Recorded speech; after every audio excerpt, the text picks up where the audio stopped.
bienvenue et merci pour votre présence. Bienvenue à cette conférence sur l'impact écologique du numérique et de l'intelligence artificielle. Je vais présenter en 5 petites minutes les grands enjeux de cette conférence et nos intervenants, à qui je laisserai ensuite la parole. Il y a une association fréquente, ancienne, entre le numérique et l'idée de l'immatériel. Et cette association fait souvent oublier que l'économie numérique, les infrastructures numériques reposent sur des infrastructures très matérielles. Data centers géants, câbles sous-marins, et sans même parler des étapes en amont qui reposent sur l'extractivisme. Vous avez tous entendu parler des batailles pour les terres rares, les minerais stratégiques, etc., qui sont très liés au capitalisme numérique. On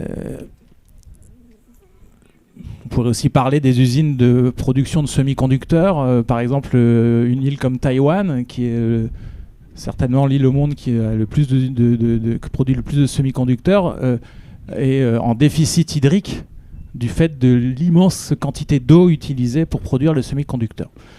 Donc le numérique, c'est aussi l'exploitation de la nature et des ressources. En France, par exemple, 10% de la consommation électrique est représentée par le numérique. Et si on continue sur la pente actuelle, on aura une multiplication par 3 de l'empreinte carbone mondiale du numérique d'ici 2050. Nous avons récemment débattu à l'Assemblée d'une loi de simplification de la vie économique qui aggrave encore cette pente. On verra plus tard les détails, mais qui fait que les dirigeants actuels, les macronistes, sont dans une logique d'accélérer vers le mur. L'objectif de cette conférence, c'est donc de rendre visible la face matérielle, physique, numérique du numérique et de l'intelligence artificielle, C'est de décrypter les mécanismes d'accaparement et de concentration des acteurs du secteur numérique, et tout simplement de prédation pure et simple. Et enfin, c'est d'esquisser des alternatives qui ne sont pas la fin du numérique, si tant est que ce soit souhaitable, ce qui de notre point de vue ne l'est pas. C'est de toute façon un objectif qui n'est pas réaliste, qui n'est pas réalisable à horizon visible. Le numérique est partout et il nous faut proposer d'autres voies, mais qui soient connectées à la réalité des choses. Et donc on doit penser une nouvelle manière de mettre en œuvre un numérique sobre au service des besoins essentiels, des besoins planifiés collectivement, au service du grand nombre et non des seuls profits de quelques seigneurs de la tech qui se sont mis par ailleurs au service d'un néo-impérialisme et d'une nouvelle forme de capitalisme qui est encore plus liée à la guerre que d'autres formes précédentes de capitalisme. On y reviendra. Pour évoquer ces enjeux, nous avons invité le collectif Le Nuage est sous nos pieds, représenté par Anti, un collectif marseillais, et qui notamment fait beaucoup d'enquêtes et des luttes de terrain sur les data centers à Marseille, et ils pourront entre autres nous proposer un panorama des luttes en cours et qui donne beaucoup d'espoir. Notre autre invité est Bastien Lequérec de la Quadrature du Net, une association que beaucoup d'entre vous, je pense, connaissent. Et il reviendra notamment sur les enjeux de la publicité en ligne, de l'extractivisme et les besoins, mais aussi les limites de l'encadrement légal actuel. Je donne la parole à Anti pour 15 minutes. Moi-même, j'interviendrai une petite dizaine de minutes pour rappeler les solutions que nous proposons à la France Insoumise. Et je redonnerai la parole à Bastien Lequérec avant que nous puissions échanger une trentaine de minutes avec vous.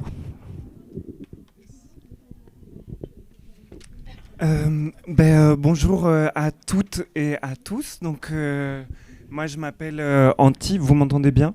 Je m'appelle Anti. Comme ça a été dit, je fais partie de ce collectif qui s'appelle Le Nuage était sous nos pieds, qui existe depuis un peu plus d'1 an maintenant, et effectivement qui a commencé à à enquêter sur les infrastructures du numérique à Marseille, mais évidemment très vite, comme ça n'a pas de sens, vu que c'est une infrastructure complètement mondialisée, de s'arrêter à Marseille, mais que Marseille est quand même un cas potentiellement emblématique des enjeux que ça peut poser sur les territoires. Par contre, je me permets quand même de préciser que aujourd'hui en France, l'endroit où il y a le plus de data centers et le plus de projets de data centers en cours, c'est quand même l'Île-de-France, et que parce que j'ai l'impression que là, il y a eu un espèce de coup de projecteur médiatique sur Marseille, alors que ce qui est très bien aussi, mais la réalité des impacts territoriaux en ce moment en France, ils sont plus en Île-de-France. Voilà. Du coup, je vais essayer de vous faire un petit témoignage à partir un peu de comment ça s'est passé, nous, depuis nos enquêtes territoriales et les enjeux qu'on a traversés, pour éventuellement essayer de tirer quelques fils réflexifs à partir de nos luttes de terrain. Donc au Nuage, on est un groupe de collectifs, de personnes issues de différents collectifs, donc des personnes plutôt issues des luttes du numérique, comme des gens de Technopolis, de la Quadrature du Net, mais aussi des gens plutôt issus des luttes pour l'eau, comme le collectif des Gamarres, ou de luttes plutôt antifascistes, contre le projet sioniste génocidaire, etc. Parce que très vite, on se rend compte que l'objet data center, en réalité, il vient rassembler énormément de luttes différentes. Mais si on prend le fil depuis le début,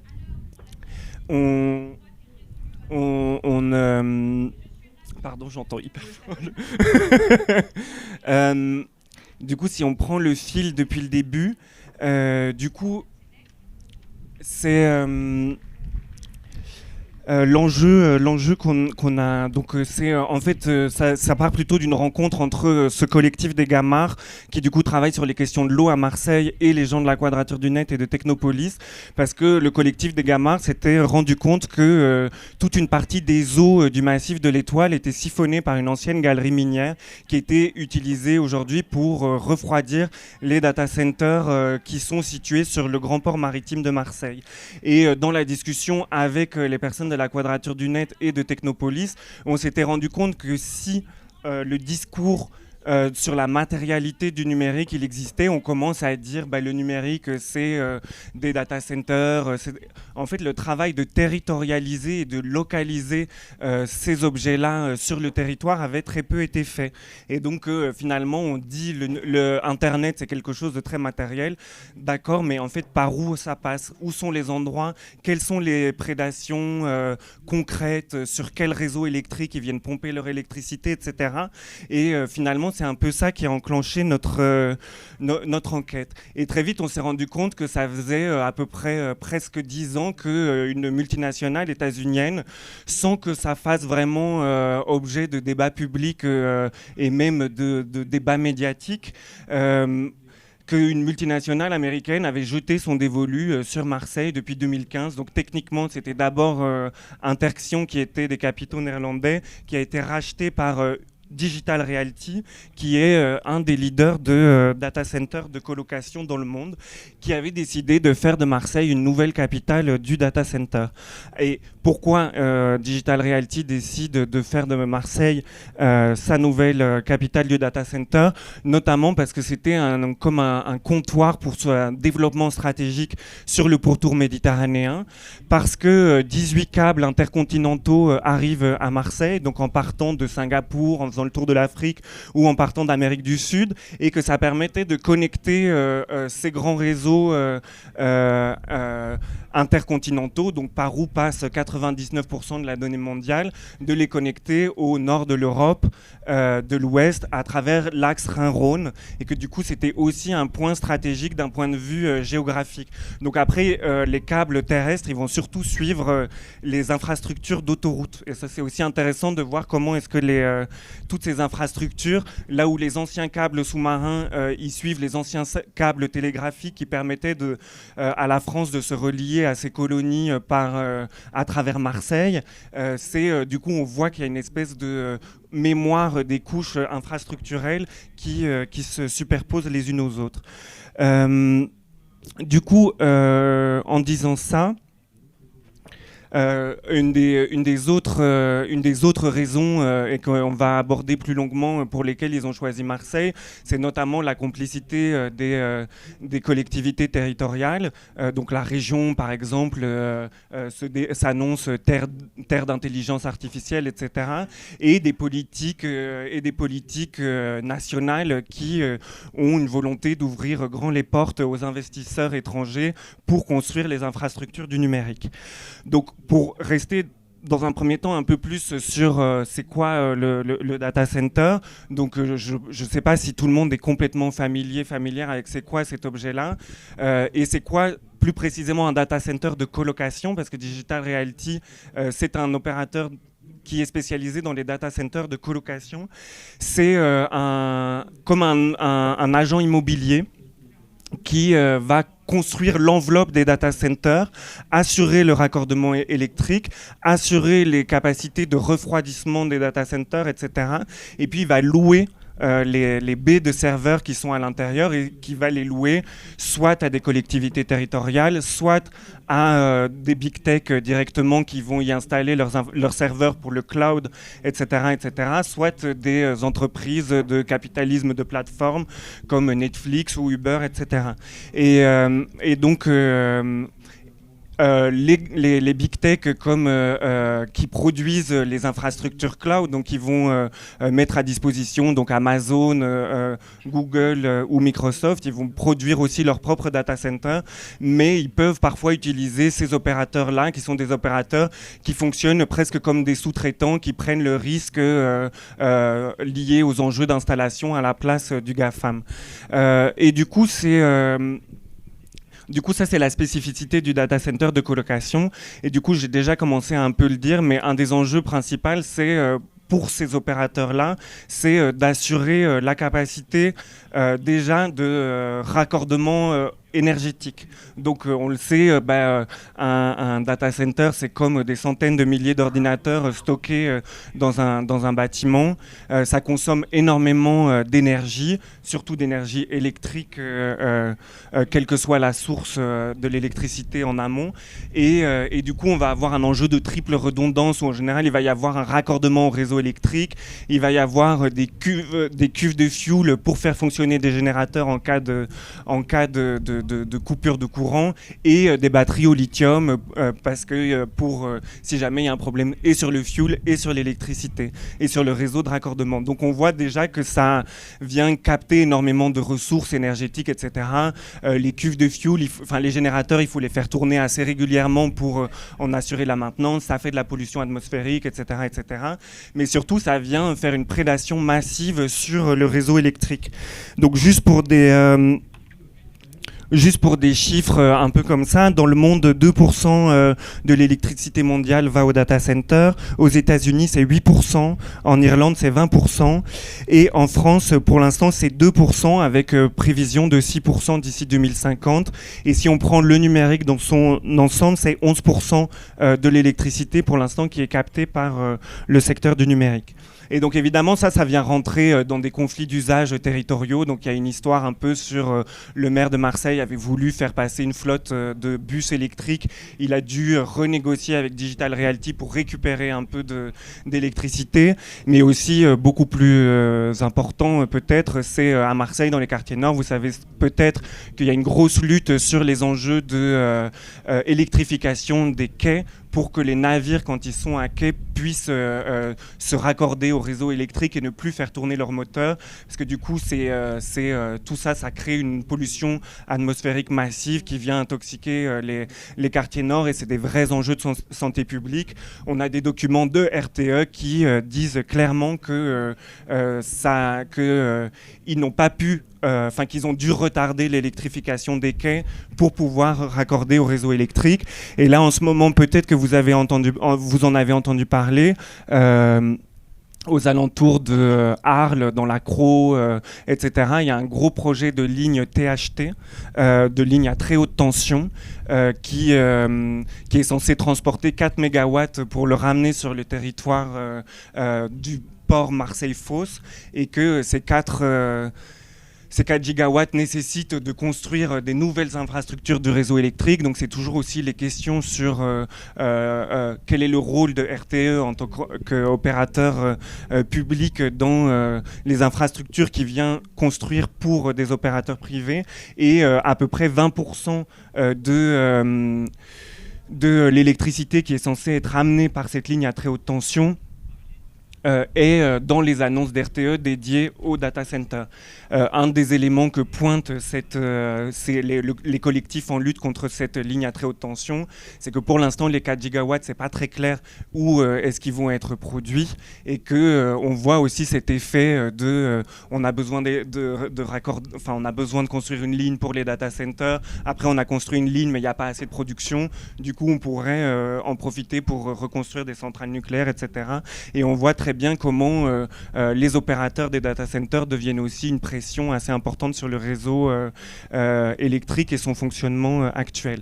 Donc en allant un peu plus vite, c'est un peu moins le sujet en France, parce que comme le réseau nucléaire permet une prédation sur l'électricité assez importante, on va plutôt avoir des technologies de refroidissement qui sont liées à l'électricité et au gaz frigorigène, qui par ailleurs ont des fuites et vont polluer les milieux, etc.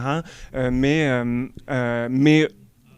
à travers le monde, une des très grandes prédations des data centers pour les technologies de refroidissement, en général, c'est les consommations en eau. Et du coup, c'est à peu près, je crois, en 2023, c'était 560 milliards de litres d'eau qui avaient été consommés pour les technologies de refroidissement des data centers.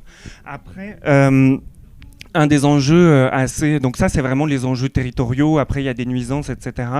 Après ça a déjà été mentionné, en plus de ces enjeux territoriaux sur les impacts un peu directs que peut avoir le data center, il y a tout ce qui représente la chaîne de production du data center.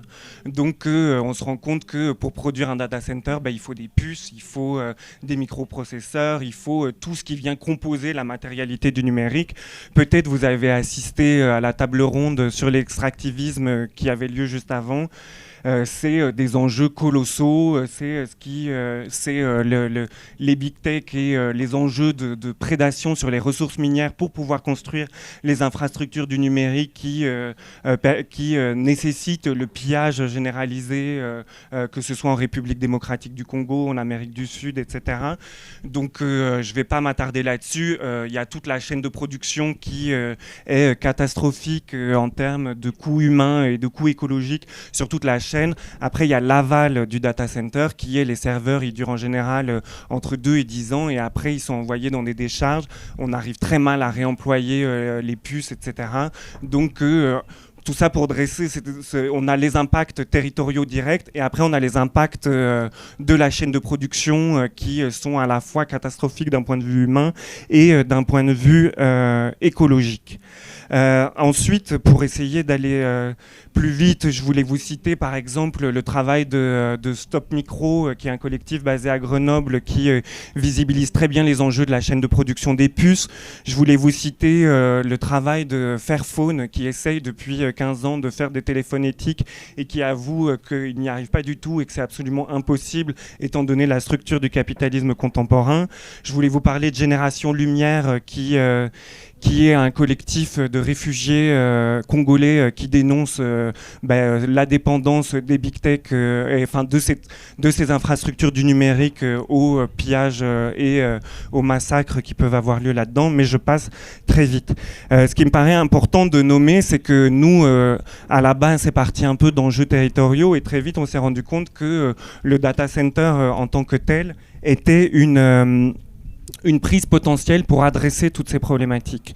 Que lutter contre le data center à côté de chez soi, c'était sans doute aussi là où parfois les big tech et les GAFAM nous paraissent des ennemis complètement inatteignables, de se dire qu'en fait, c'est à travers ces infrastructures-là qu'ils installent leur pouvoir.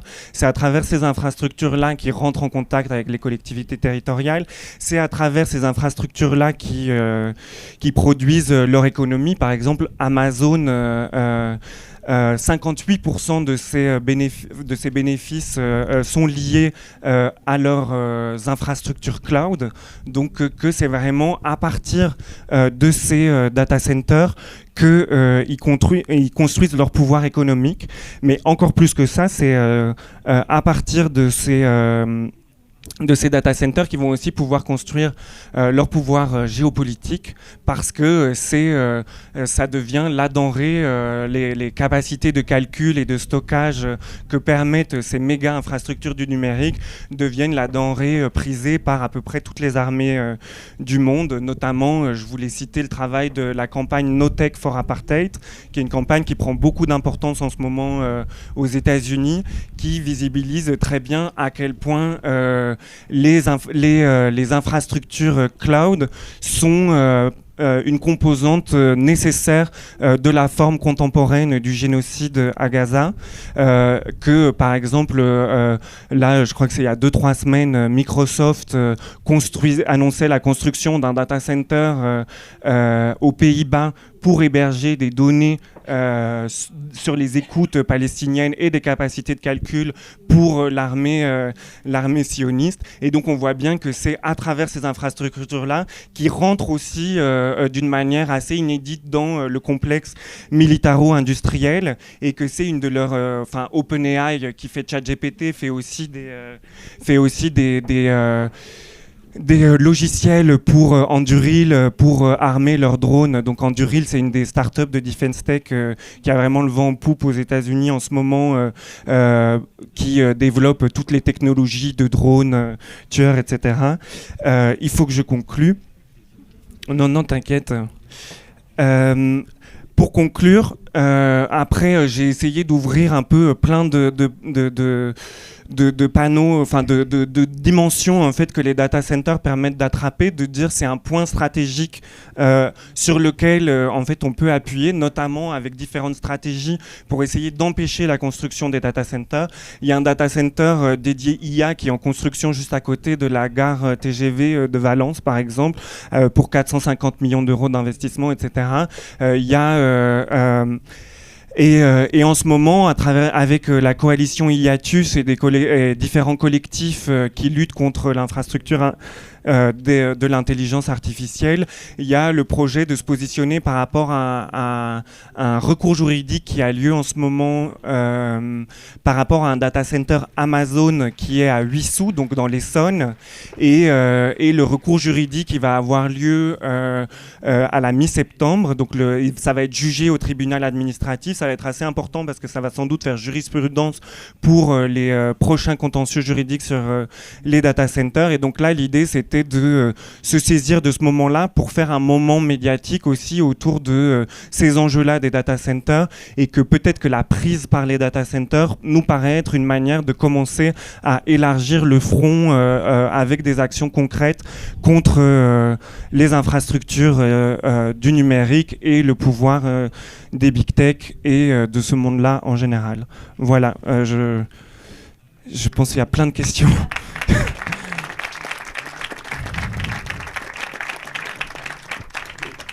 Merci beaucoup. Merci beaucoup, Antti. Je vais en 10 minutes évoquer, moi, pour le coup, les solutions, en tout cas les pistes qu'on propose à la France Insoumise. En tant qu'acteur politique, je ne suis pas un expert et un spécialiste, et donc je le dis très clairement, nous nous réapproprions les meilleures idées, les meilleures propositions, les meilleures analyses alternatives hétérodoxes qui sont produites, et je m'appuie en particulier sur un livre « Doit-on se passer du numérique pour sauver la planète ?», dont l'auteur est Cédric Durand, mais qui a été édité par notre institut La Boétie. Donc ceux qui ont lu le livre, vous pouvez partir, vous n'apprendrez rien. Alors évidemment, le numérique développé dans le cadre du capitalisme et en particulier du moment actuel du capitalisme, non seulement ne peut rien résoudre à la crise écologique, mais on l'a vu, il ne fera que l'aggraver.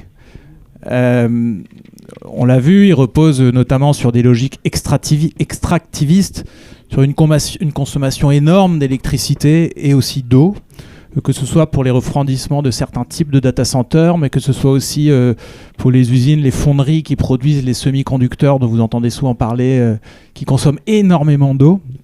Je l'ai déjà dit, une île comme Taïwan a des gros problèmes de ressources en eau du fait de la surconsommation d'eau parce qu'ils se sont spécialisés dans la production de semi-conducteurs. Donc déjà, le modèle même de cette économie est complètement antithétique avec l'idée même d'écologie. Et on ne peut pas attendre de ces acteurs qu'ils changent leurs pratiques. Ils ont beau prétendre être des acteurs importants du capitalisme vert, etc. Mais comme on le dit régulièrement, l'écologie sans remettre en cause le capitalisme, c'est du jardinage. Et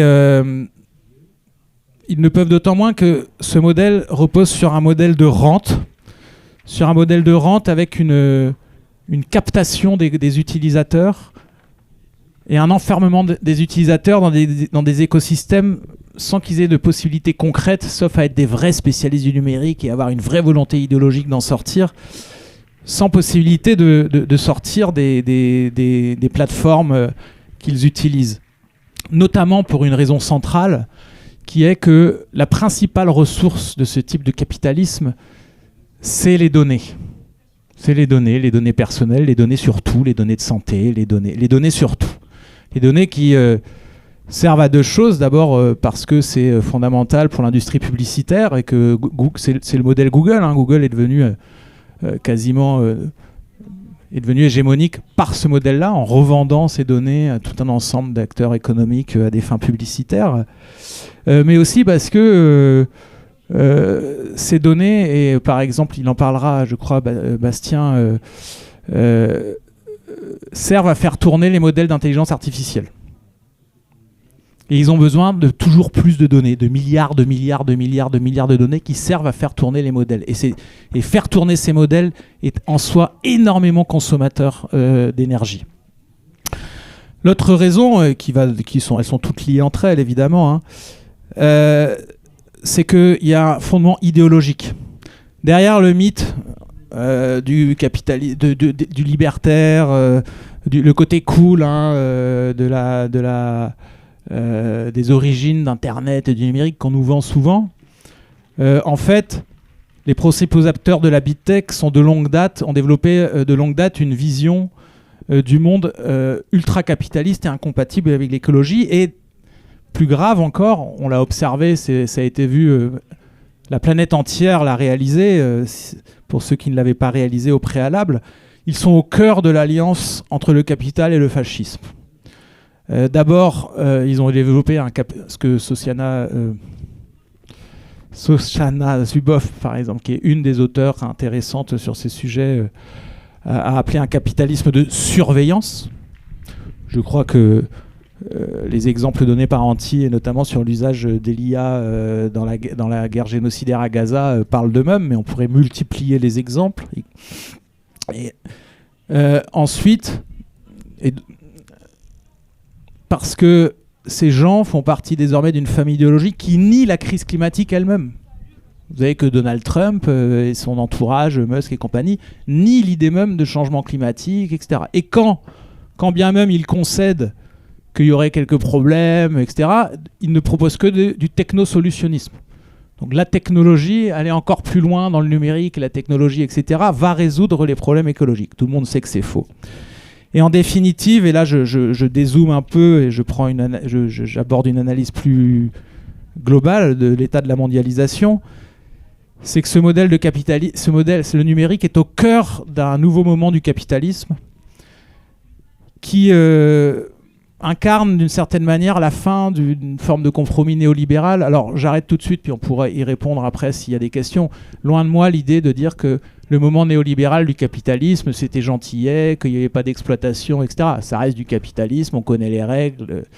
mais il y avait des formes de médiation, des formes de... On y reviendra si vous le souhaitez.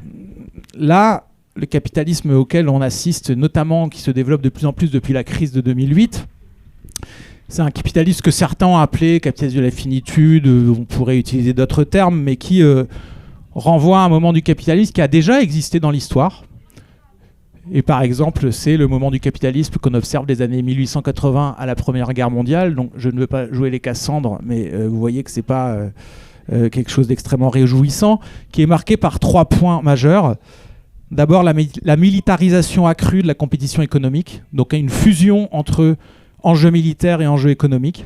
Ça passe notamment par le contrôle des grandes infrastructures mondiales, la lutte militaire pour le contrôle des infrastructures mondiales, notamment de la mer, des clôtures d'accès à la mer, etc. Ça repose sur une fragmentation de la mondialisation et une clôture des marchés. C'est ce que fait Trump. La guerre économique est pour un peu comme à une autre époque et dans un autre cadre. La grande crise du libre-échange des années 1870 avait amené les principales puissances capitalistes à refermer leurs marchés et du coup à s'ouvrir de nouveaux marchés. Comment ? Par la conquête coloniale. Et ça me renvoie au dernier point et qui est le plus lié au thème de numérique et écologie, au dernier point de ce type de capitalisme, c'est que on fait même plus semblant de prendre les formes pour s'approprier les ressources. Auparavant, dans le cadre des plans d'ajustement structurel, du néolibéralisme, etc., on expliquait qu'il y avait quand même quelques médiations. Il y avait un semblant de règles. Aussi injuste soit-elle, aussi inégalitaire soit-elle, il y avait un semblant de règles. Là, il n'y en a plus. Quand Donald Trump dit le Groenland, c'est à nous et on le veut, c'est de la pure prédation en puissance. Quand il dit moi je suis prêt à aider l'Ukraine, mais s'ils me donnent leurs terres rares, je ne rentre pas dans le débat de savoir quelle est la vraie quantité de terres rares qu'il y a en Ukraine, etc. C'est un vrai débat parce qu'il y a beaucoup de spéculation sur le sujet, mais on s'en fiche. Le principe, c'est il le dit comme ça. Quand Trump intervient pour essayer de négocier un pseudo-accord de paix entre le Rwanda et la RDC, il n'en a rien à faire des populations de là-bas et de mettre fin à la guerre. Son vrai sujet à lui, c'est de remettre le pied en RDC, notamment pour capter des ressources essentielles, des terres rares et des minerais stratégiques. Et d'ailleurs, il reproduit cet accord de paix, reproduit localement une forme de néocolonialisme, avec d'un côté le Congo qui fournit les matières premières, et de l'autre côté le Rwanda qui aura les fonderies et les industries de transformation, et à la fin, tout ça arrive aux États-Unis. Je ne me focalise pas sur les États-Unis, les Chinois prennent bien leur part aussi. Et donc,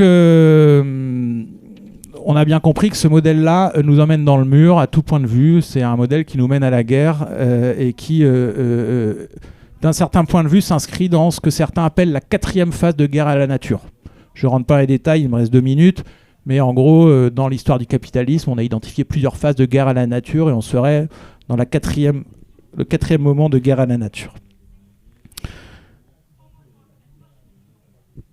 Enfin, pourquoi ce modèle-là est totalement incompatible avec une reprise en main écologique, c'est que de toute façon, c'est un modèle, vous l'aurez compris, qui casse même l'idée même de notre souveraineté, notre capacité à agir et à transformer ce numérique pour agir sur le futur.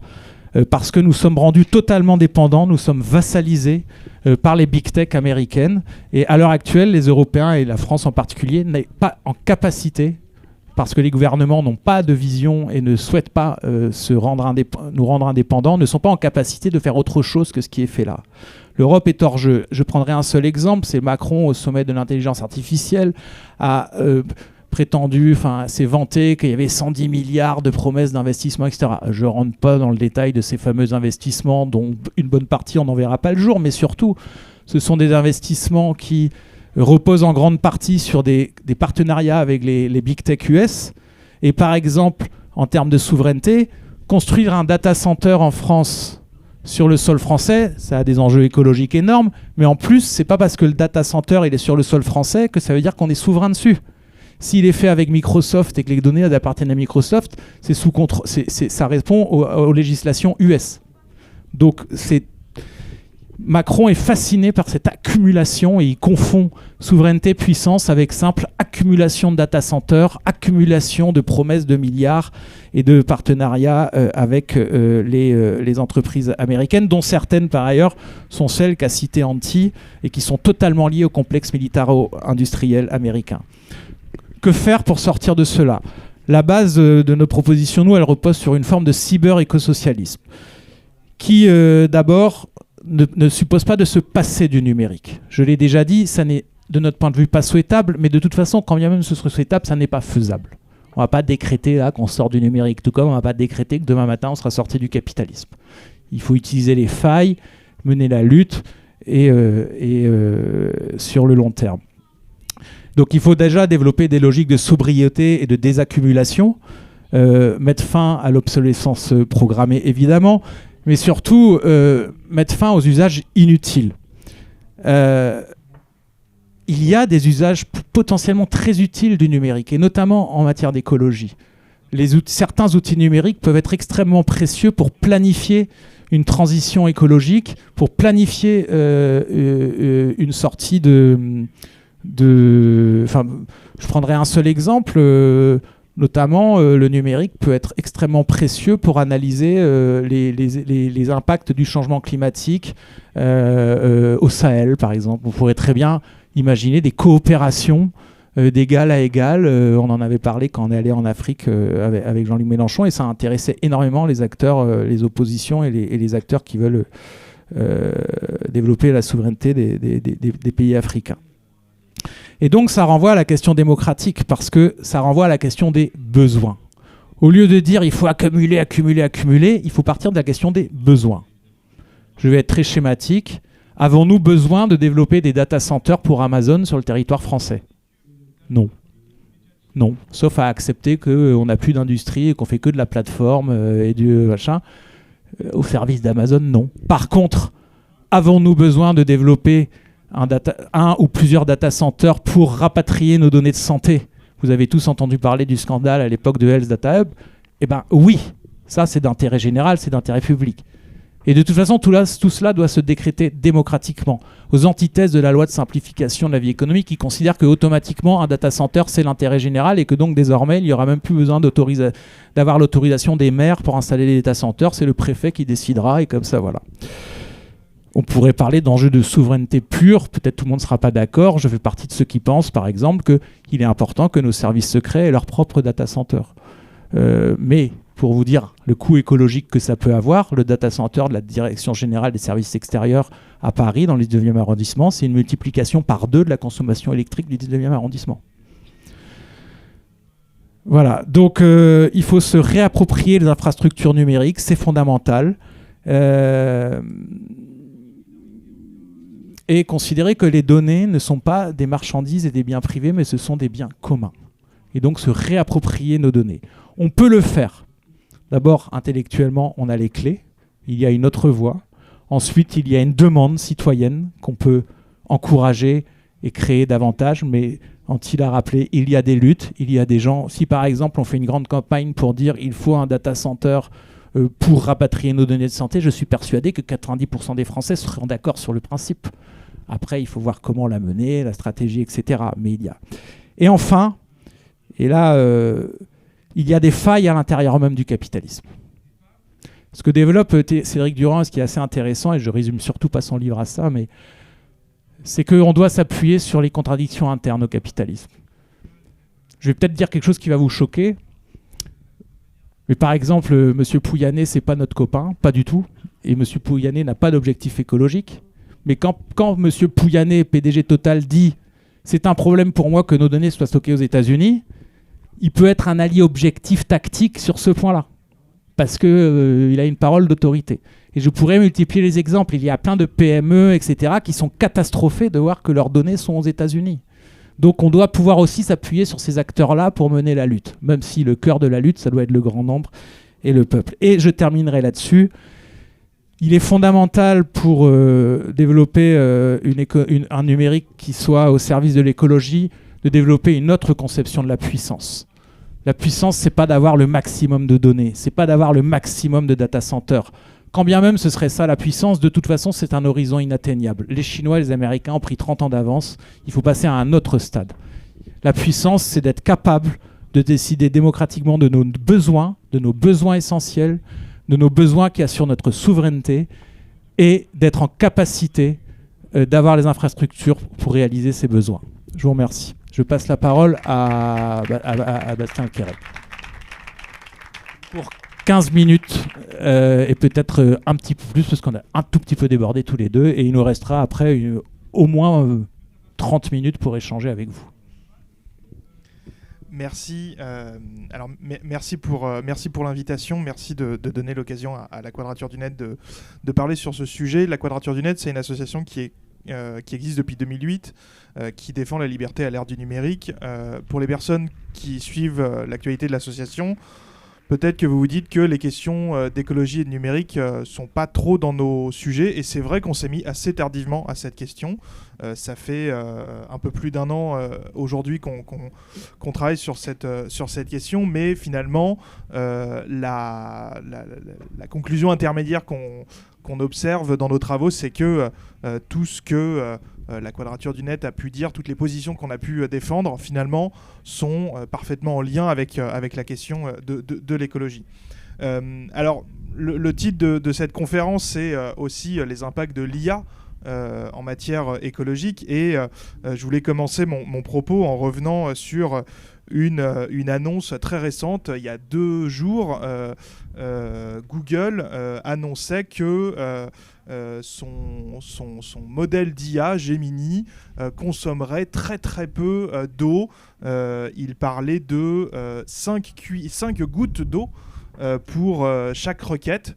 En présentant un papier qui avait tous les airs d'une étude scientifique. Bon, ce papier a été assez largement débunké et critiqué très fortement par le milieu académique, mais à travers cette question, finalement, se pose la question, enfin, à travers cet exemple, se pose la question de comment est-ce qu'on peut évaluer finalement les impacts économiques d'un produit numérique ou de l'IA. Alors je vais faire un petit récapitulatif avant pour poser des bases pour le propos. En matière de... Les personnes qui étudient les conséquences en matière écologique du numérique, et d'ailleurs les conséquences en matière d'écologie de toute la production, rappellent qu'il y a différents ordres d'études. Le premier ordre, c'est notamment s'intéresser à la question du cycle de vie complet d'un produit. C'est-à-dire qu'un produit, que ça soit numérique, que ça soit physique, autre que numérique, ne peut pas se penser sans prendre en compte non seulement les conséquences à son utilisation, mais également tout ce qu'il y a avant et tout ce qu'il y a après. Et c'est le cycle de vie d'un produit. Donc un produit, ça va être la question de l'acquisition des ressources. Alors là, je vous renvoie à la conférence de tout à l'heure sur l'extractivisme. Ça va être toutes les questions d'extraction puis de transformation, souvent de purification des minéraux et des matières premières pures. Il y a également, deuxième étape, l'étape de production, c'est-à-dire la construction, l'assemblage pour arriver à un produit fini.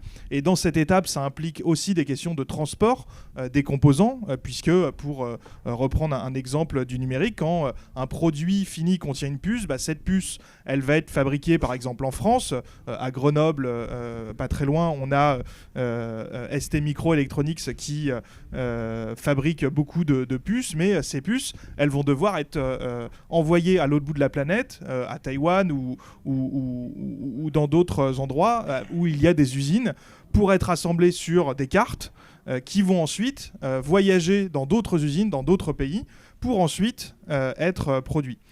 La troisième étape, c'est la question de la distribution et du transport. Une fois que le produit est construit et assemblé, eh bien, il faut l'emmener jusqu'au consommateur final. Ensuite, on a l'étape d'utilisation. où là on connaît toutes les questions, c'est ce que dit Google, il ne faut que 5 gouttes d'eau pour utiliser son produit. Mais à la fin, il y a aussi ce qui se passe après, la fin de vie, le recyclage, c'est-à-dire la question du traitement des déchets, du recyclage, de l'abandon des déchets, parce que parfois les déchets sont abandonnés, de l'enfouissement.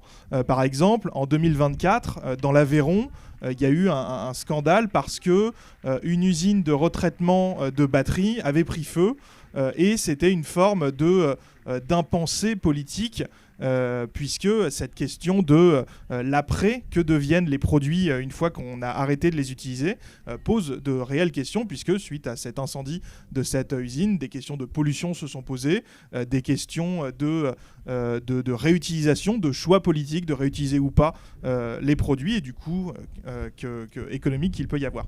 Bon, ça c'est la question, c'est le premier ordre, mais il faut aussi avoir en tête les deuxième et troisième ordres, et c'est là où on rentre dans des questions beaucoup plus politiques. Il y a notamment la question des effets indirects, c'est-à-dire que quand on utilise un produit, il va y avoir des conséquences à cette utilisation. Alors on peut avoir des effets indirects qui soient positifs. Par exemple, quand un produit gagne en efficience, il va consommer moins d'énergie, moins d'eau, moins d'électricité. Il peut aussi y avoir un effet de substitution. On va utiliser un produit à la place d'un autre, et ça peut avoir des effets positifs. Mais en général, ces effets indirects positifs, ils sont très largement dépassés par les effets indirects négatifs. Et c'est notamment les effets de rebond ou les effets d'accumulation. L'effet de rebond, c'est un effet qui a été identifié au XIXe siècle par un économiste qui se demandait pourquoi, alors que les machines à vapeur étaient de plus en plus efficaces, pourquoi on avait une consommation à l'échelle du pays de charbon qui continuait à augmenter. Eh bien, c'est cet effet rebond-là. Et dans le numérique, c'est vraiment tout particulièrement présent. C'est-à-dire que quand on a une technologie qui va gagner en efficacité, eh bien, la demande va également augmenter parce que les usages se modifient, et dans des proportions qui dépassent très largement les gains qui sont offerts par l'amélioration initiale de l'efficacité. On a aussi des effets d'accumulation qui sont des effets indirects négatifs, c'est-à-dire que quand on a une nouvelle technologie, eh bien, elle ne va pas nécessairement remplacer les technologies précédentes. Et c'est le cas, par exemple, de la 5G ou de la 4G. On nous présente la 5G comme une technologie qui est beaucoup plus efficace d'un point de vue énergétique, et c'est vrai, il y a des gains. C'est une technologie qui est beaucoup plus efficace en matière de consommation. En revanche, on n'a pas retiré le réseau 4G, on a rajouté un nouveau réseau 5G, et en plus avec des effets négatifs, puisque les ondes étant différentes, elles ont des portées plus courtes, donc il faut plus de cellules, donc on peut aussi avoir d'autres effets négatifs. Mais en tout cas, cet effet d'accumulation, il est très fort. Dans quelques années, les réseaux 2G et 3G pourraient être coupés, et ça va poser un problème parce que énormément de périphériques actuels, par exemple les systèmes d'alarme dans les ascenseurs, ont besoin de ce réseau de télécommunications 2G, et donc on ne peut pas, sauf à remplacer tout le parc de ces anciens périphériques, on ne peut pas couper du jour au lendemain ces technologies. Alors pour revenir à mon exemple de Google et de l'IA, on voit qu'on a une guerre de communication en matière de coûts, en matière d'écologie du numérique. Parce que Google, quand il produit ce papier-là, il répond à une critique très récurrente. L'IA, ça utiliserait beaucoup d'eau.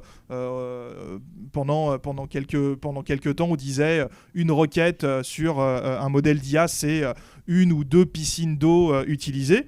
Et ce papier, qui est particulièrement trompeur, vise à répondre à ces critiques et à donner une sorte d'apparence bénéfique de l'IA en minimisant les coûts écologiques. Et les chiffres de Google sont particulièrement trompeurs, parce que quand ce papier dit 5 gouttes d'eau sont nécessaires pour chaque requête, ça met de côté la question de l'entraînement des modèles, et ça passe totalement sous silence la question des énormes infrastructures qui sont nécessaires pour entraîner ces modèles, pour les concevoir. Ça passe sous silence le fait que pour récupérer des données sur Internet pour des LLM, ça va faire crouler sous les requêtes des petits serveurs. Dans le milieu de l'Internet associatif, du petit Internet, il y a des problèmes aujourd'hui de requêtes de moteurs de recherche qui mettent sur les rotules des petits serveurs. Alors oui, je me permets de préciser, un LLM, c'est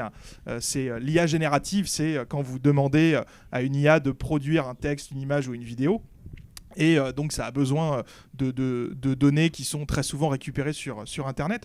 Mais les chiffres de Google, ils sont aussi trompeurs parce que cette consommation d'eau, elle ne prend pas en compte la consommation d'électricité.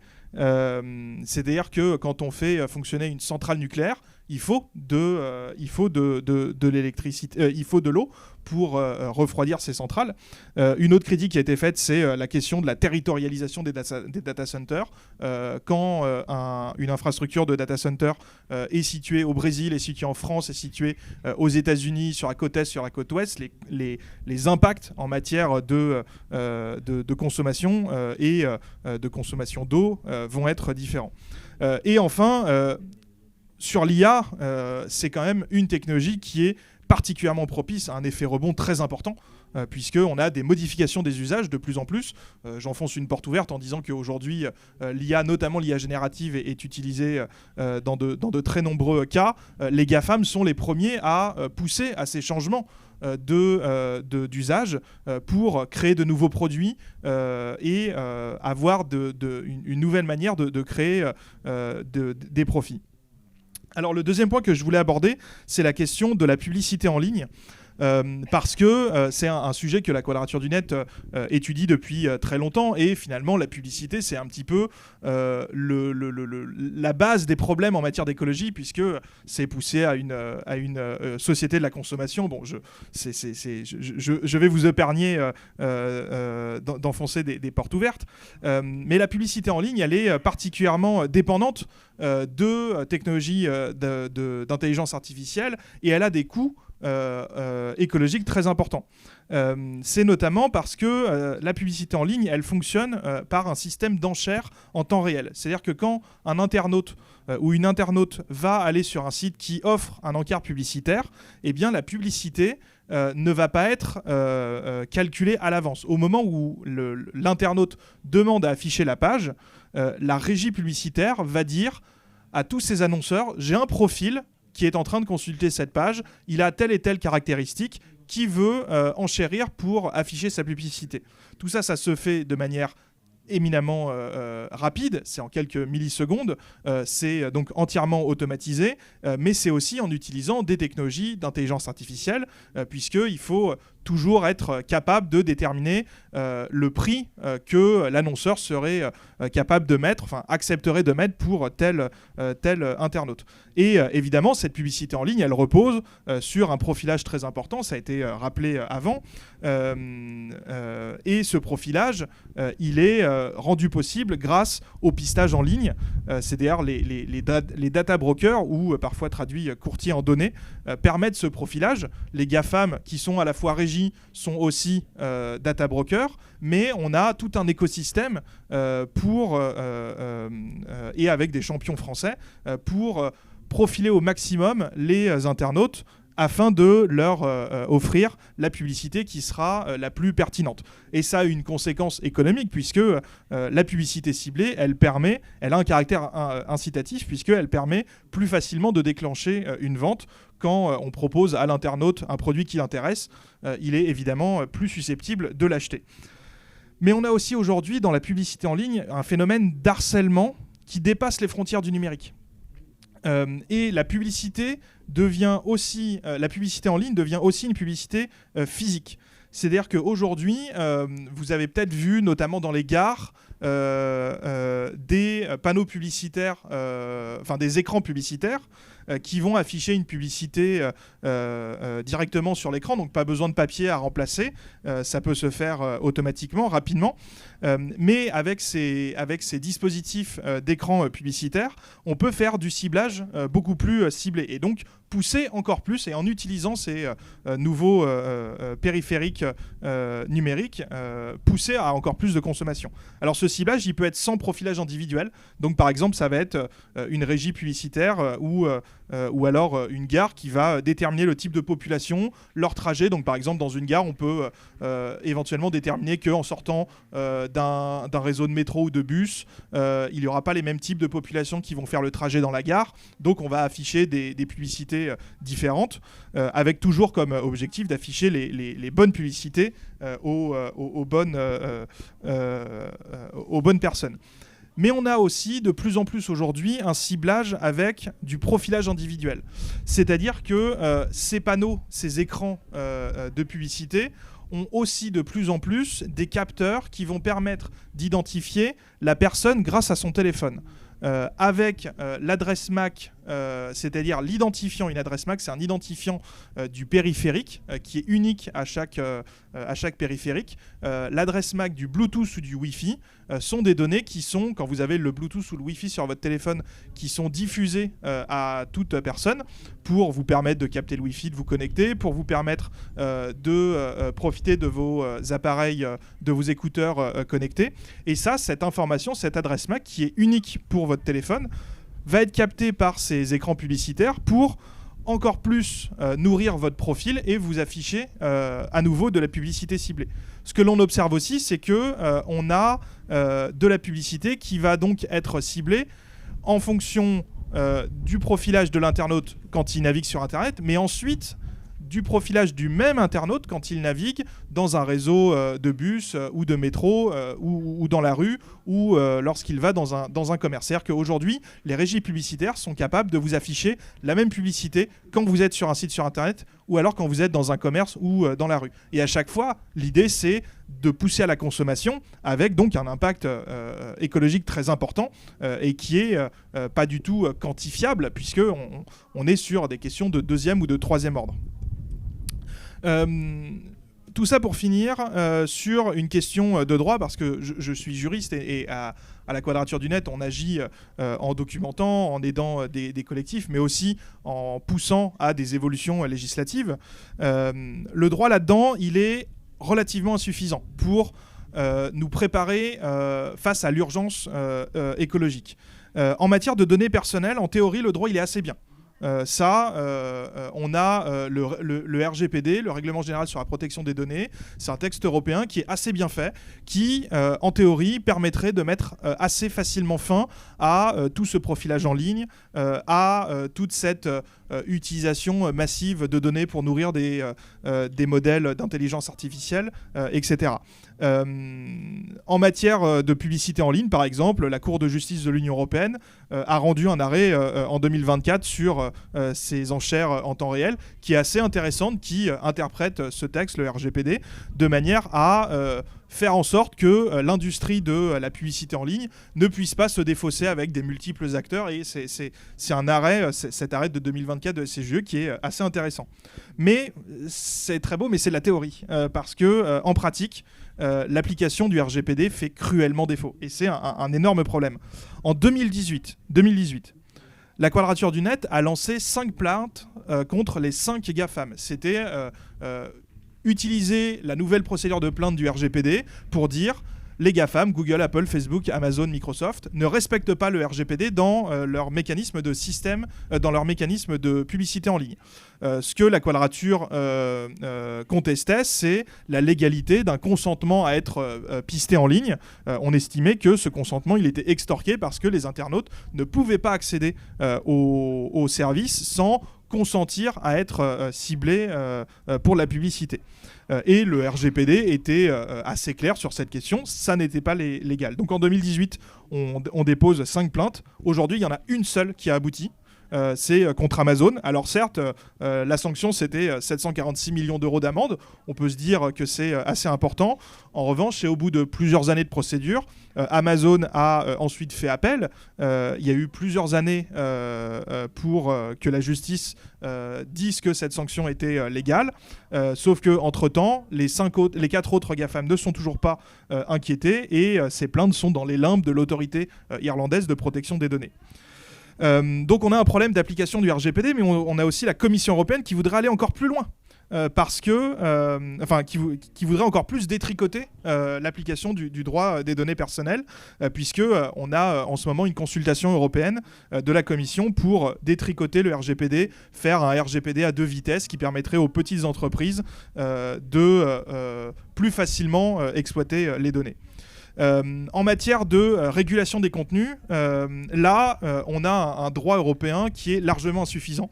C'est le DSA, le Digital Services Act, qui contient des petites mesures très très molles d'encadrement de la publicité. On a une interdiction pour faite aux plateformes pour elles n'ont pas le droit de faire de la publicité ciblée envers des mineurs, mais pour des mineurs de la publicité non ciblée ça reste ok. Et ce texte, le DSA, est dans une logique d'encadrement mou de la publicité, puisqu'on a un article qui est entièrement dédié à cette question de comment faire de la bonne publicité. Et ça m'amène à ma conclusion, c'est qu'on a besoin de créer une nouvelle manière de faire du numérique. C'est ce que tu as rappelé juste avant. On a besoin de créer des imaginaires nouveaux. Il ne faut pas aller chercher à réparer les GAFAM, à aller réparer l'IA, à aller réparer le système de la publicité en ligne. On n'aura jamais de publicité qui est compatible avec les enjeux climatiques d'aujourd'hui. On n'aura pas d'IA qui est compatible avec les enjeux climatiques aujourd'hui. Il faut arrêter de se dire qu'on va pouvoir réparer ces technologies. Je ne veux pas dire par là que l'IA, par exemple, ne pourrait pas être utile ponctuellement sur certains sujets. Mais quand on regarde dans sa globalité, on a un énorme problème d'incompatibilité de cette technologie, de l'IA, et plus généralement du numérique tel qu'il est proposé aujourd'hui par ces géants, et notamment les GAFAM, mais pas seulement. Et c'est pour cela qu'il faut créer de nouveaux imaginaires, en utilisant notamment de la low-tech. Aujourd'hui, on sait faire un numérique désirable qui va être respectueux des droits des personnes, qui va permettre de pouvoir échanger en ligne sans être confronté à de la publicité, sans être confronté à des manipulations politiques. Ces univers, ils existent, ces imaginaires, ils existent. Encore faut-il les traduire dans le droit par des propositions juridiques concrètes qui aujourd'hui manquent. Et c'est pour cela qu'on a besoin de relais politiques, de relais juridiques importants, parce que tel qu'il est aujourd'hui, le droit n'est pas en mesure de nous permettre de répondre à cet enjeu écologique qui est face à nous. Merci. Merci beaucoup. Je passe tout de suite le micro pour les échanges avec vous. Vous connaissez les règles. Un homme, une femme, un homme. Ça dépend dans quel ordre on commence. Et surtout, je vous invite à vraiment poser des questions. Éventuellement commenter un petit peu avant, mais vraiment poser des questions et pas faire des commentaires de plusieurs minutes, parce que sinon tout le monde ne pourra pas poser. Il nous reste 25-30 minutes, donc on peut y aller.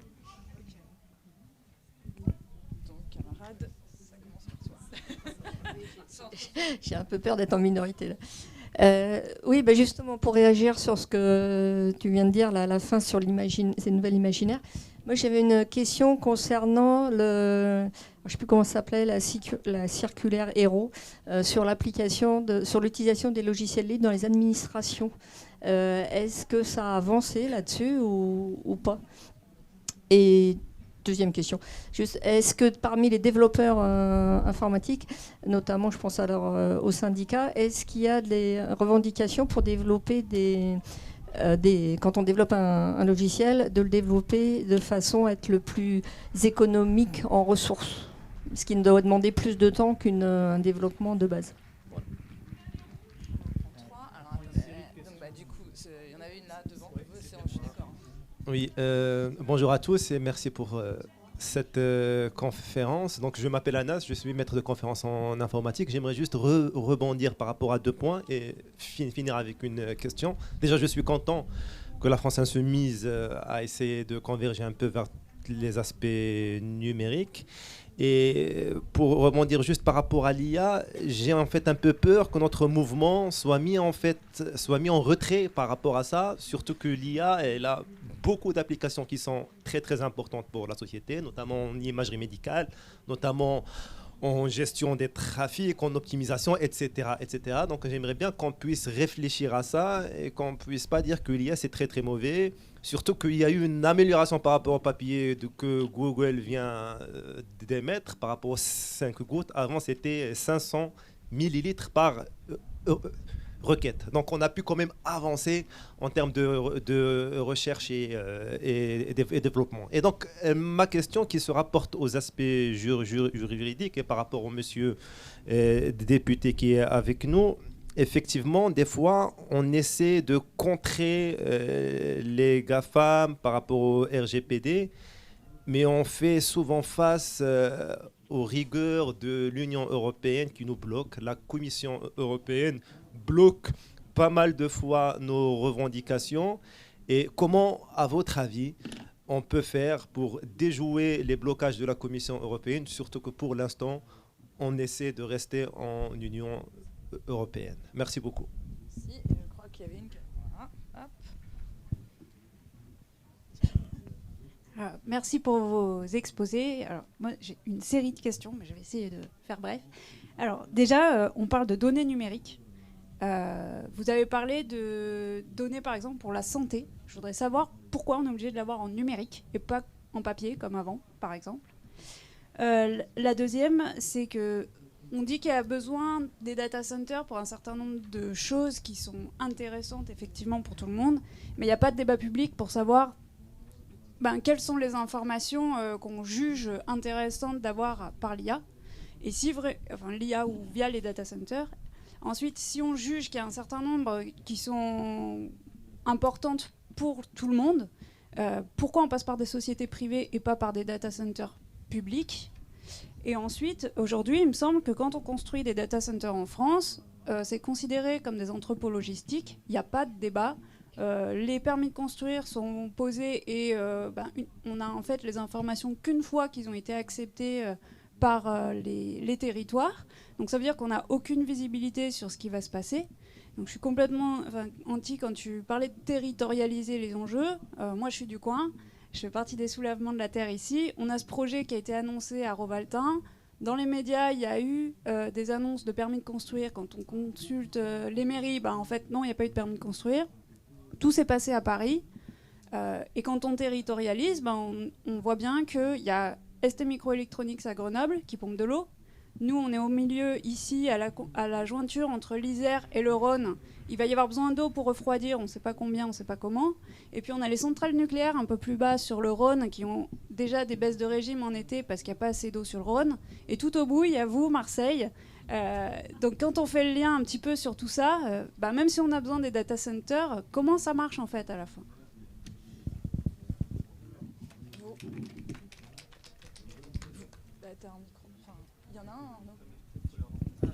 Pardon. Bon, moi je vais laisser après les Anti et Bastien répondre. Mais comme on a été interpellé directement, je me permets de... Bon.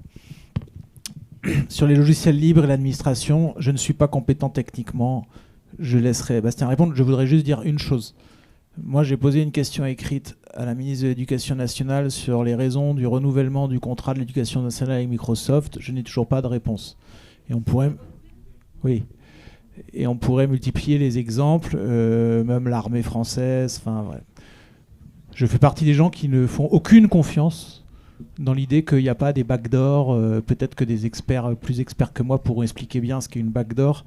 Mais en gros, dès lors que, de mon point de vue, dès lors qu'on utilise une technologie étrangère dans ce domaine, on est mécaniquement, et dès lors qu'on a affaire à des données sensibles, ou pas sensibles d'ailleurs, puisque même les données pas sensibles, elles sont utilisées, comme l'a rappelé, pour la publicité, etc., on est vulnérable. Voilà. Ça me renvoie à la deuxième question sur la RGPD, l'UE, etc. Là, c'est pareil, je ne suis pas suffisamment compétent juridiquement et encore moins sur le plan des technologies, mais c'est une obsession, c'est des questions que je pose souvent à mon équipe et à quiconque. J'ai la conviction qu'on pourra faire tout le droit du monde qu'on voudra, c'est un progrès relatif. Ça dépend un peu en plus des types de normes, hein. Certaines sont plus ou moins efficaces, mais que de toute façon, tant qu'on n'a pas le contrôle sur les infrastructures matérielles de toutes les couches du numérique, excusez-moi de l'expression, on pisse dans un violon. Et je pense notamment sur tout ce qui concerne YouTube et tout, comment peut-on appliquer la régulation du contenu en ligne qui est un contenu devenu fasciste. Je prends juste un exemple. Rappelez-vous comment Musk a voulu influencer les élections en Allemagne en faveur des nazis. Eh bien, je ne vois pas comment on fait si on n'a même pas la main sur les algorithmes, etc. Donc, peut-être que vous me répondrez, peut-être que je dis que c'est une fausse piste, mais en tout cas, c'est des intuitions que j'ai. Tout ce que je sais, c'est qu'il faut qu'il y ait la volonté politique. Et à l'heure actuelle, les principaux dirigeants européens, la Commission, sont dans la main des lobbies et notamment des GAFAM, GAMAM. Ce sont des vassaux. Et je sais que quand la France, de manière très imparfaite, et en plus elle a reculé pour des raisons d'intérêt privé, notamment de l'intérêt des principaux dirigeants de Mistral, mais je ne reviens pas sur toute cette historique, avait voulu proposer une solution de cloud souverain, Secnum Cloud, etc., au niveau européen, tir de barrage des Allemands, etc., qui voulaient surtout pas froisser les GAFAM. Et bon, comme maintenant Macron a décidé qu'on était les premiers amis des GAFAM, tout ça est oublié, mais il faut qu'il y ait une volonté politique de sortir de cette vassalisation. Et il ne s'agit pas de passer à une autre vassalisation. Je ne suis pas en train de dire qu'il faut du coup se mettre dans la main des Chinois. Mais il se trouve qu'à l'heure actuelle, c'est avant tout les matériaux américains qu'on utilise. Donc c'est là le premier problème. Et enfin, sur la question que tu soulevais, je crois avoir répondu déjà. C'est-à-dire qu'on doit déterminer démocratiquement les besoins. Voilà. Qu'est-ce que l'intérêt général ? C'est pas le président de la République ou même ils vont décréter. Et là, c'est ce qui a fait la loi de simplification de la vie économique. Il y a des articles qui squeezent complètement toutes les procédures classiques d'autorisation avant d'installer un data center, mais on pourrait aussi parler des méga bassines, etc. Et on considère que tout data center, quel qu'il soit, que ce soit pour Amazon ou que ce soit pour héberger souverainement nos données de santé, est d'intérêt général. Et donc le préfet, voilà, le maire n'a même plus son mot à dire. Voilà, je laisse la parole à nos deux. Tu veux commencer ? Sur notamment les besoins et les data centers. Je te remercie beaucoup pour ta question. Je pense qu'effectivement, il y a plein de stratégies politiques différentes. Et moi, je ne suis pas du tout législatrice. Du coup, je n'ai pas spécialement cet angle de réflexion-là. Et c'est vrai que je pense qu'il y a un enjeu de renommer très profondément à quel point aujourd'hui la chaîne de production, c'est ce qu'on a un peu essayé de faire, j'ai l'impression, Bastien et moi, que la chaîne de production des infrastructures du numérique et de nos terminaux numériques, etc., elle est complètement éclatée à travers la planète. Elle est basée sur des systèmes de domination impériale et coloniale. Et donc, en réalité, une mine verte, ça n'existe pas. Enfin, quand on dit on va utiliser de l'intelligence artificielle, peut-être que ça va nous aider à lutter contre la sécheresse. En fait, c'est demander à l'outil. Enfin, c'est l'outil l'outil, il est basé sur l'aridification des sols, la destruction des eaux, etc. Et du coup, c'est toujours cette espèce de chose un peu étrange de demander à un outil qu'on va fabriquer en détruisant la planète de nous aider à mieux analyser comment la planète est détruite.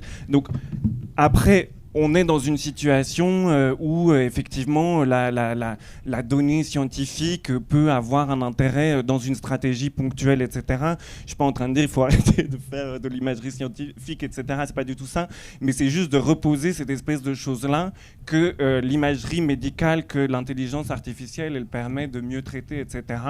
Ben, il faut dire ça aux personnes. Donc je reprends les témoignages de la table ronde précédente.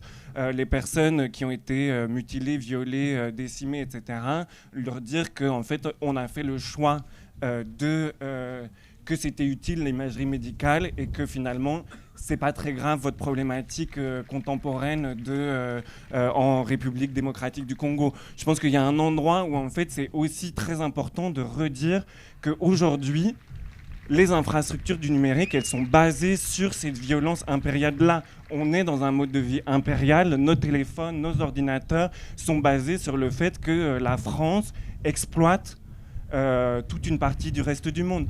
Et l'exploite. Et quand on dit, en fait, on se dévassalise des États-Unis pour faire un cloud souverain, très bien, mais ça a été redit tout à l'heure, 10% de la... Enfin là, les objectifs miniers européens, c'est d'atteindre 10% de notre consommation minière,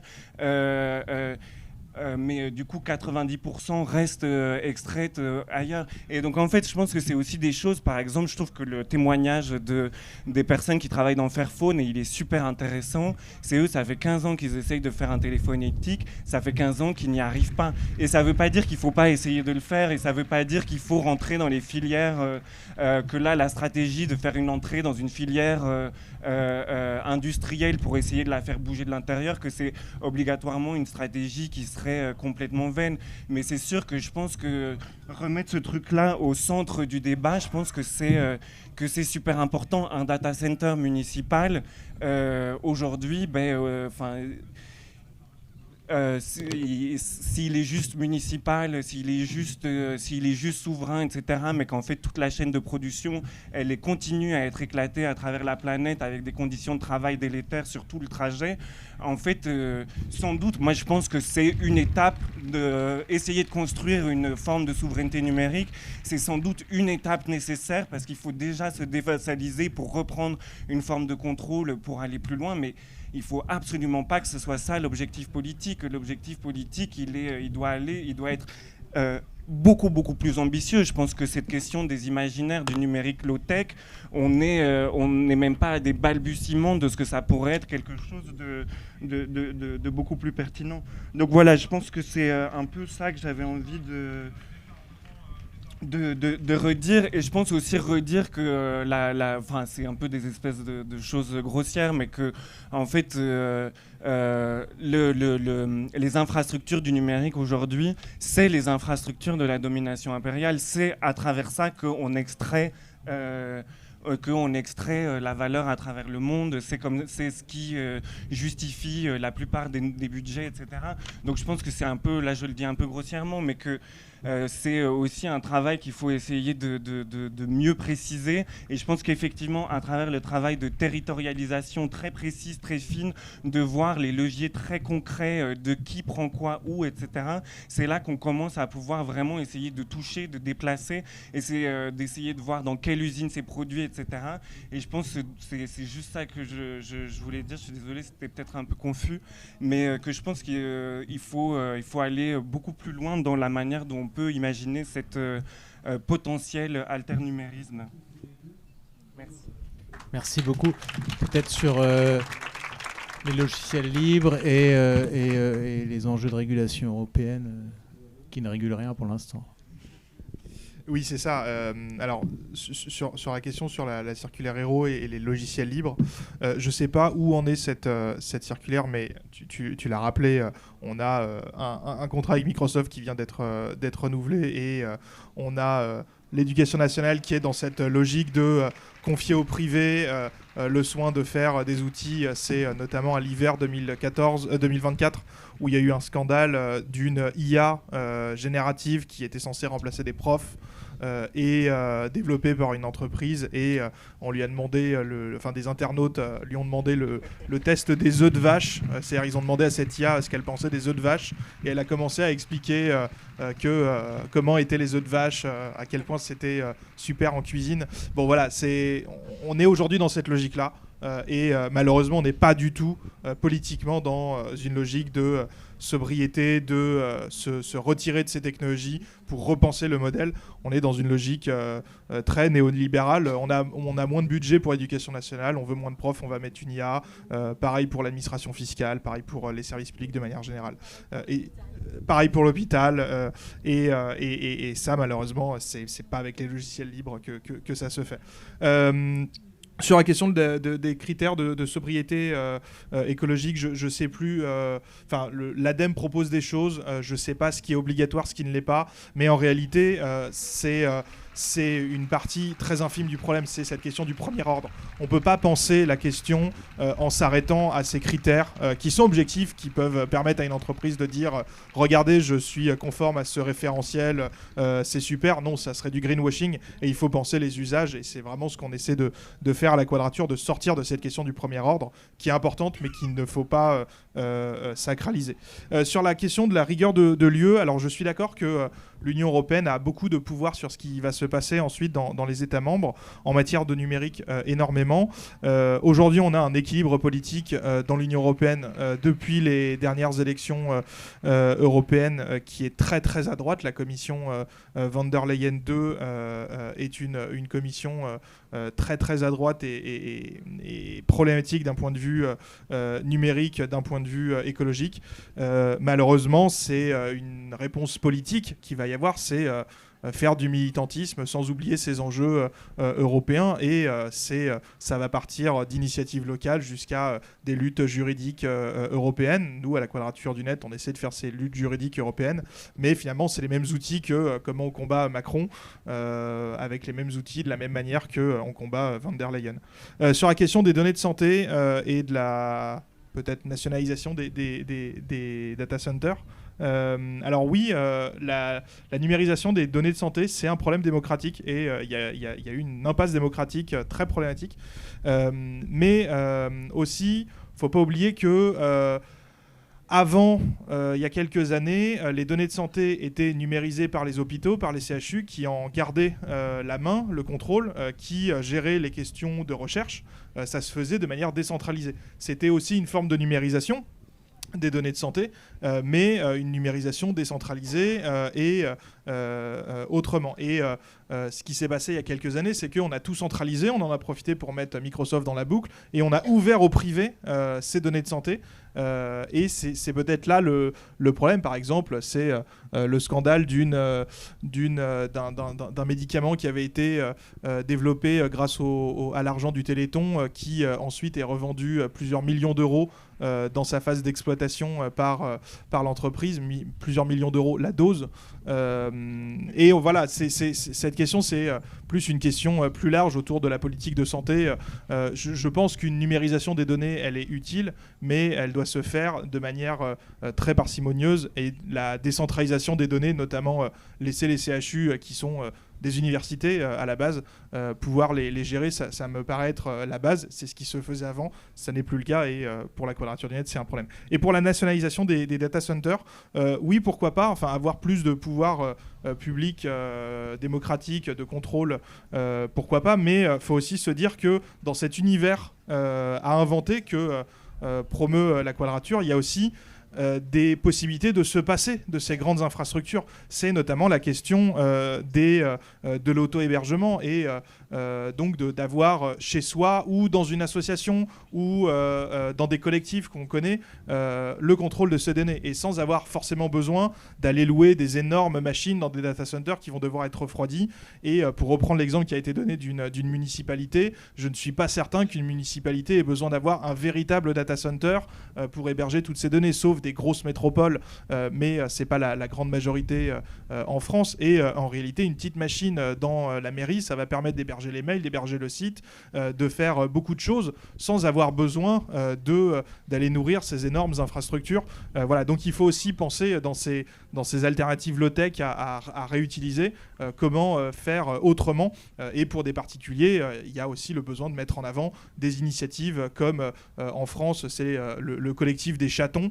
C'est les collectifs, alors c'est un acronyme, j'ai oublié ce qu'il veut dire à chaque fois, mais c'est un collectif d'hébergeurs très souvent associatifs qui vont permettre pour quelques euros par an ou par mois d'avoir contrôle de ces données et donc de pouvoir héberger son site, ses mails, son réseau social. Et ces alternatives, ces alternatives désirables que la Quadrature du Net essaie de mettre en avant. Et par exemple, il y a des chatons il y a un chaton qui s'est spécialisé dans le fait que toutes leurs machines sont hébergées chez leurs adhérents. Donc pas besoin de data center avec des gros refroidissements. Voilà, c'est une autre manière de faire du numérique. Merci beaucoup. On va prendre une dernière série de 3 questions que je vous demanderai très courtes. Et nos réponses devront également être très courtes. Je veux juste faire une toute petite précision, parce que c'est revenu, notamment dans ta question, c'est revenu dans ta réponse. Je ne veux pas qu'il y ait de confusion entre l'idée de souveraineté et une certaine idée de la puissance. Il ne s'agit pas de dire qu'on va faire comme les Gamam ou comme les Chinois et en faisant français. Pas du tout. Quand je parle, moi, de souveraineté, c'est se réapproprier les moyens pour faire autrement, mais évidemment qu'il faut faire autrement. Et dans ce faire autrement, c'est ça que je voulais dire et que je n'ai pas pu développer, qu'on ne peut pas le développer suffisamment dans ce cadre, mais c'est une autre conception de la puissance. La puissance, c'est pas avoir le plus gros, ou le plus grand nombre d'investissements. Non, c'est être en capacité de déterminer démocratiquement, souverainement, nos besoins et les moyens de les satisfaire. Et mécaniquement, ça crée une baisse de l'impact écologique du numérique. Parce qu'on est tous d'accord que faire tourner à l'infini des data centers pour entraîner les divers modèles d'IA, de je ne sais quoi, pour qu'à la fin on nous explique que les vaches font des œufs, c'est pas un besoin fondamental d'intérêt général. Donc, enfin bref, voilà. Donc c'est vraiment ça l'idée. Hein. On prend 3 dernières questions et on essaiera de faire 3 réponses rapides. Ok, alors pendant que je ramène le micro, il y a une camarade qui faisait une réflexion très intéressante, une entreprise strasbourgeoise qui s'appelle Common, sur laquelle on peut louer des téléphones portables. Voilà. Juste un dernier point, puisqu'on parlait de souveraineté, excusez-moi. Oui. Je demanderai peut-être à Bastien ou à Antti de rappeler l'identité de l'entreprise, mais il me semble que cet été, puisque tu parlais des collectivités territoriales, la principale entreprise qui hébergeait les données des collectivités territoriales a été rachetée par une boîte américaine. Si. Bonjour, d'abord bravo pour cet exposé. J'aurais une petite question liée au profilage que notre camarade de la Quadrature du Net a bien exposé. Là, on l'a vu d'un point de vue commercial. Effectivement, moi récemment, j'ai changé de voiture et maintenant, chaque fois que j'ouvre un site internet, j'ai des photos de Clio, de Mégane, d'Arcana. C'est agaçant, mais c'est pas très grave finalement. Qu'est-ce qui se passerait si demain, le projet Stérin ou le projet Bolloré nous amenait un parti fasciste au pouvoir? Parce qu'aujourd'hui, même s'il y a des dérives dans le macronisme, il y a encore un état de droit. Mais à peu près, un petit chouïa, ça reste encore. Mais c'est pas, on n'est pas encore, on est peut-être dans du pré-fascisme, mais on n'est pas. Si demain, il y a un vrai pouvoir fasciste, qu'est-ce qui va devenir de mes données où j'ai clairement exprimé des idées France Insoumise voilà, c'est ça ma question. Merci. Alors, ensuite, je remonte. Tout le monde ne pourra pas parler. Hein. Bonjour.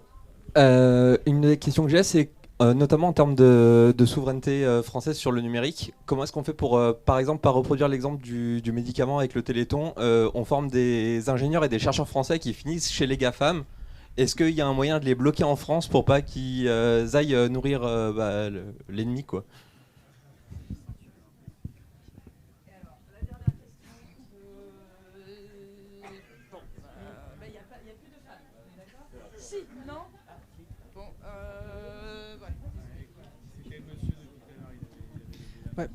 Bon, bonjour. Bon, merci. Je vais essayer d'aller à l'essentiel puisqu'une partie de ma question a déjà été posée et vous y avez répondu.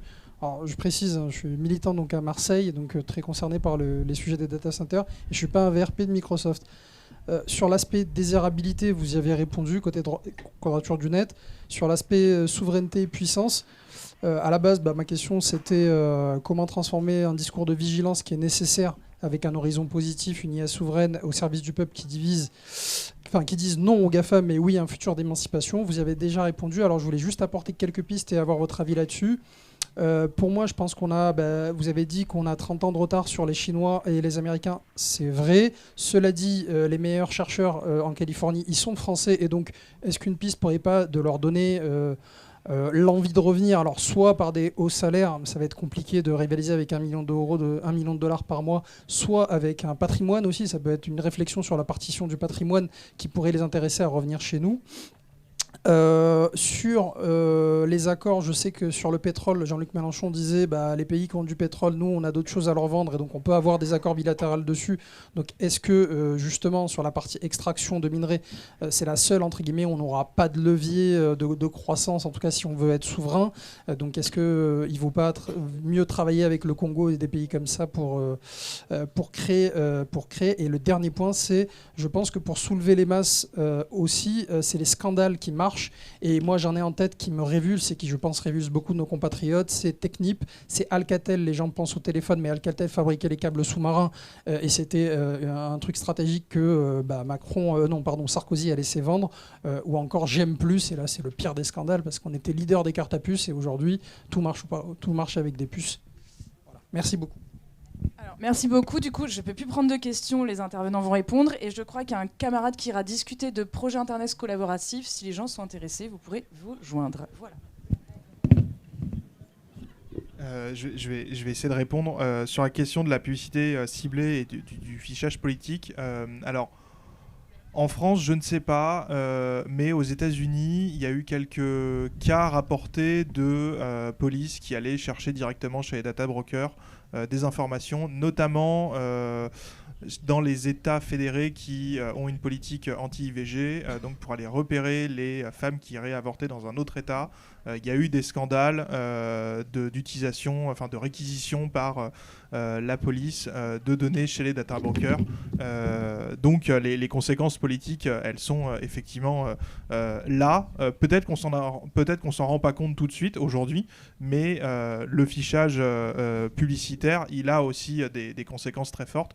Il y a également, deuxième exemple, le scandale Cambridge Analytica il y a quelques années.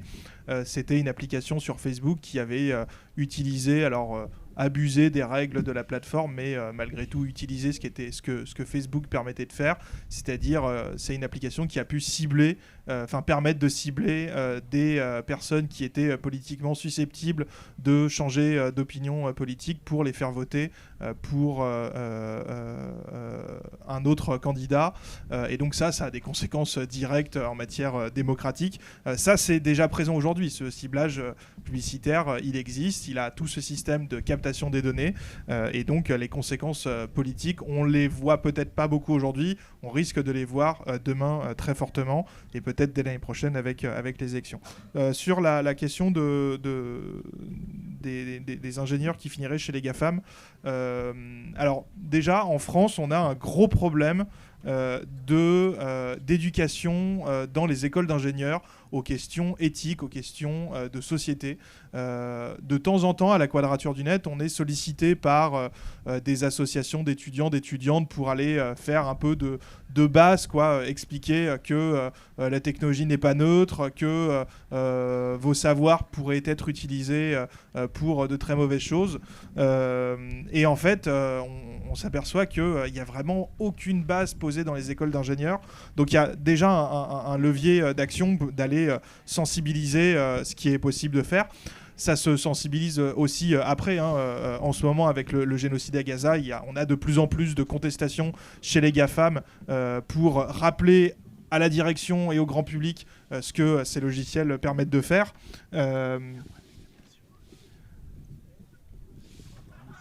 Ah, il y a un problème. Ok. Alors je me dépêche. Et donc voilà, on a déjà un problème au niveau de l'éducation dans les écoles d'ingénieurs et dans le milieu des ingénieurs. Ensuite, aller empêcher, enfin se dire qu'on pourrait empêcher tout ingénieur à aller chez les GAFAM, c'est une fausse bonne idée. Et je pense que le problème, c'est les GAFAM. Et il faut surtout s'attaquer aux GAFAM. Les personnes aussi qui vont travailler dans des entreprises peu recommandables, elles ont aussi peut-être d'autres impératifs personnels, le besoin de payer son loyer, le besoin de se nourrir. Alors c'est peut-être moins le cas pour les ingénieurs, mais les personnes qui travaillent dans ces entreprises-là ont aussi des problématiques personnelles, et c'est surtout aux GAFAM qu'il faut s'attaquer, même si, c'est ce qu'on disait depuis le début, on a encore beaucoup à faire. Merci. Très rapidement, sur la fascisation, les algorithmes qui nous envoient des contenus ciblés et qui en plus cloisonnent et vous envoient ce que vous avez envie de lire, on y est déjà. On y est déjà. Si vous allez regarder des contenus complotistes ou d'extrême droite, etc., sur YouTube, vous ne recevrez plus que ça. Alors, ok, les fascistes sont pas au pouvoir, mais les outils sont là. Et la vérité alternative, les fake news, appelons ça comme on voudra, ça date pas d'hier. Hein. Par contre, là, c'est en quantité industrielle. Vous avez des faux comptes qui vous publient, qui peuvent faire monter un buzz quasiment de manière automatique, sans même qu'un être humain, à un instant T, l'ait décidé. C'est extrêmement grave. Quant à l'état de droit, je vous laisse juge, mais quand des préfets commencent à interpeller directement des députés, des élus de la nation sur ordre du ministre, d'un ministre qui lui-même a dit que l'état de droit c'était superflu, je pense que bon. Pour le dire autrement, on ne devient pas fasciste du jour au lendemain. Il y a une passerelle. Loin de moi de dire que l'idée que Macron égale Le Pen, c'est pas ça, mais il y a une passerelle. S'ils étaient au pouvoir, ils ont déjà tous les outils en main. Donc l'objectif, c'est qu'ils n'y arrivent pas. Sur les ingénieurs, etc., moi je vais être radical. Et je le dis d'autant plus que j'en ai côtoyé un certain nombre cette année dans le cadre d'une formation, je ne vais pas revenir là-dessus. Il y a beaucoup d'ingénieurs et de chercheurs français et tout qui ne sont pas attirés que par l'argent. Et qui veulent trouver, alors c'est très à la mode, je vais le dire vite là, qui veulent trouver un autre sens. Chacun trouve le sens qu'il veut, donc il faudrait être un peu plus précis. Mais qui ont envie de travailler au service de l'intérêt général, du bien public, certains dans une logique un peu patriotique, d'autres, mais en tout cas, qui ne sont pas attirés que par l'argent. Parce que si on commence à faire la course à faut vous payer pour vous rapatrier, on aura deux problèmes. Un, il n'est pas question pourquoi un éboueur, on ne considérera pas qu'il faut le payer très bien. Hein, on a tous fait l'expérience, hein, les travaux essentiels, les métiers essentiels pendant la pandémie, on a très bien vu qui c'était. Et deux, si on commence à faire ça, on aura beau nationaliser, on aura beau avoir des data centers publics, etc., mais on aura des gens à la tête qui seront juste attirés par la volonté de puissance, d'une vieille volonté de puissance et tout, et on reproduira la même chose. Et l'idée, c'est pas simplement que ce soit public, l'idée, c'est de faire autrement. Et enfin, sur les partenariats pour l'extraction, etc., de toute façon, les conditions ne sont pas réunies pour faire de l'extraction propre, entre guillemets, si tant est que ça puisse exister, notamment en RDC, etc. Donc le premier enjeu, c'est d'extraire beaucoup moins. Et là, on n'est peut-être pas abordé beaucoup ça, mais je suis persuadé qu'il y a une économie circulaire possible, qu'on peut réutiliser beaucoup plus l'existant au lieu de... etc., etc. Voilà. Quant à coopérer avec, tu donnais l'exemple on est en train de coopérer avec un fonds souverain d'un grand producteur de gaz et de pétrole, surtout de gaz, les Émirats Arabes Unis. Bon, ça n'est pas possible. D'abord, parce que, et deux, ces gens-là travaillent eux-mêmes dans le projet Stargate aux États-Unis. Donc en fait, en prétendant accumuler des milliards pour faire de la souveraineté ici, on se met dans les mains d'acteurs extrêmement peu recommandables.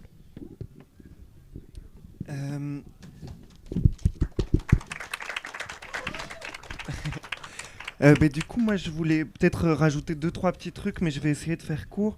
Je pense la question de le profilage, c'est pas si grave si c'est de la publicité, etc., je pense qu'il faut aussi nommer la question des transferts de technologies et de comment est-ce qu'aujourd'hui il y a énormément de technologies qui partent du civil, qui vont vers le militaire.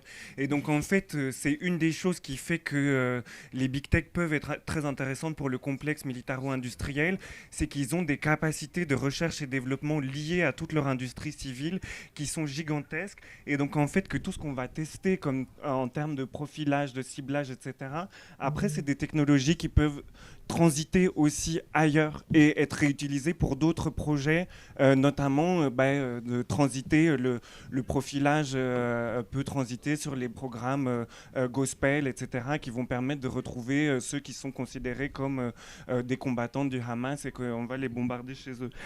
Ça, c'était un premier truc que je voulais dire. Et sur la question de comment ne pas perdre les ingénieurs, je pense qu'effectivement, la question aussi, on en a très peu parlé, mais des systèmes universitaires, etc., effectivement, ça vaudrait le coup de faire des discussions rien que sur ça. Mais aussi, ça m'a fait penser qu'en ce moment, il y a justement un autre espace qui est en train de se rendre comme particulièrement désirable pour les ingénieurs. C'est tout le champ de la defense tech. Et c'est, je ne sais pas si vous voyez les Palmer Luckey, de Anduril ou les Peter Thiel de Palantir et tout ça, ils font une com extrêmement léchée et c'est le new cool de la Silicon Valley, c'est de venir aider le projet patriotique pour lutter, de faire la nique aux Chinois pour développer les meilleures armes.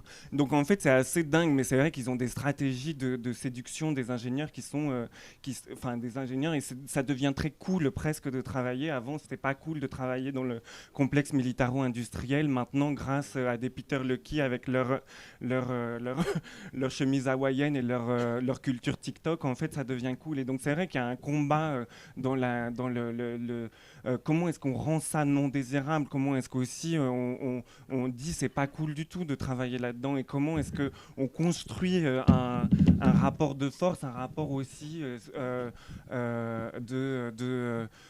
je pense que c'est pour ça que nous, on est aussi très attachés à la question des luttes locales. Si on visibilise toutes ces luttes locales, qu'on montre qu'en fait, c'est pas spécialement désirable, que c'est pas cool, qu'en fait, c'est...